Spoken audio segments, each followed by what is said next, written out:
Assalamualaikum warahmatullahi wabarakatuh. Saya atas nama Nadia, NPM 20222063411141 dari lokal D3. Di sini saya ingin memenuhi tugas dari politik perekonomian yang diberikan oleh Ibu Eka Santi Agustina. Saya mengambil judul tentang tindak pidana korupsi dalam pengelolaan keuangan desa.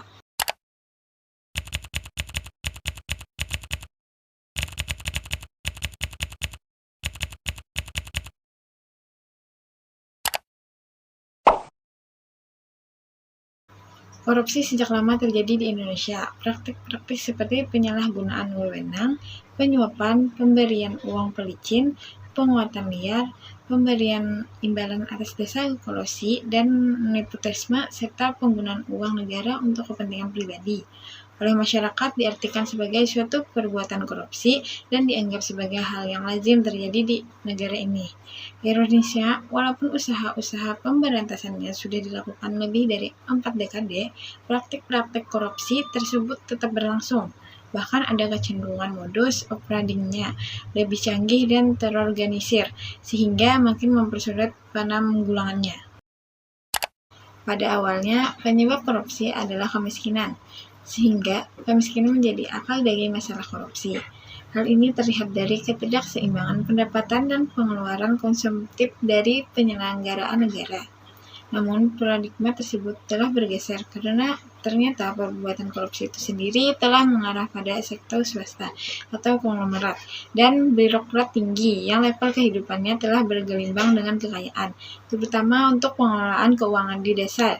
Dana desa ini rentan dikorupsi karena warga desa sendiri pun tidak semua mengetahui apa itu dana desa, sehingga kadang ada yang beberapa oknum perangkat desa memanfaatkan ketidaktahuan warganya atau mungkin bisa saja sudah disalurkan namun hanya sekian persen dari dana desa yang seharusnya diberdayakan.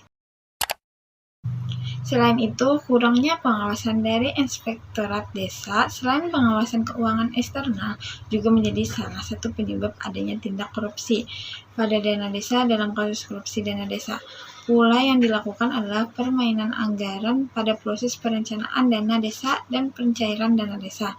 Permainan anggaran ini dilakukan berbagai tingkat instansi, yaitu tingkat kecamatan, dikarenakan camat memiliki kewenangan untuk melakukan evaluasi terhadap rancangan anggaran, pendapatan, dan belanja desa, dan potensi pemotongan atau menaikkan anggaran tersebut.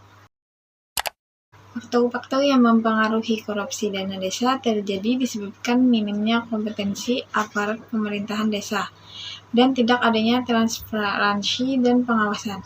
Didukung juga dengan penelitian lapangan mengenai pengelolaan keuangan desa, terdapat juga faktor-faktor yang menjadi pendukung serta penghambat dalam proses pengelolaan keuangan ini. Faktor-faktor tersebut antara lain: 1. Kompetisi dan kualitas SDM. 2. Partisipasi masyarakat. 3. Pengawasan oleh Badan Pengawas Desa atau BPD. Keuangan desa termasuk di dalamnya terdapat dana desa, wajib dilaporkan dan dipertanggungjawabkan. Pada tahap pelaporan, pemerintah desa menyusun laporan realisasi pelaksanaan APB desa setiap semester yang disampaikan kepada bupati atau wali kota. Tahap kegiatan yang harus kepala desa laksanakan yaitu menyampaikan laporan realisasi pelaksanaan APB desa kepada bupati atau wali kota berupa laporan semester pertama dan laporan semester akhir tahun. Laporan semester pertama berupa laporan realisasi APB desa. Laporan realisasi pelaksanaan APB desa disampaikan paling lambat pada akhir bulan Juli tahun berjalan. Laporan semester akhir tahun disampaikan paling lambat pada akhir bulan Januari tahun berikutnya.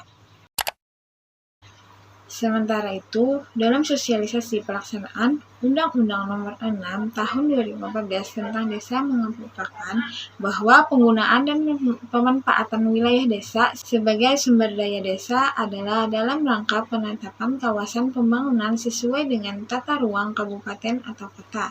Arah pembangunan kawasan perdesaan sesuai dengan amanat Undang-Undang Desa adalah mencakup pemenuhan kebutuhan desa, pembangunan sarana dan prasarana desa, pengembangan potensi ekonomi lokal, dan pemanfaatan sumber daya alam dan lingkungan secara berkelanjutan.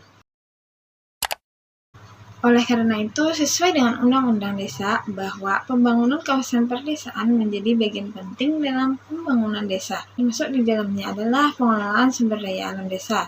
Pengelolaan sumber daya alam desa harus melibatkan peran serta masyarakat melalui pemberdayaan untuk peningkatan ekonomi masyarakat desa, demi perwujudan teori pengendalian sosial dan teori sistem dalam pemerintah.